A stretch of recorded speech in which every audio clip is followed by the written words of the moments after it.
Hello guys, in today's video I'm gonna show you how to show role colors in names on accessibility settings on your account on Discord. Easy and quick. First, click on your profile.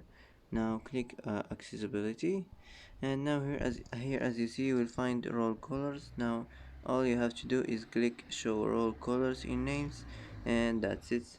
That's how to set show role colors in names in accessibility settings. Easy and quick, and that's it. And that's it for today's video. If you like this video, don't forget to like and don't forget to subscribe.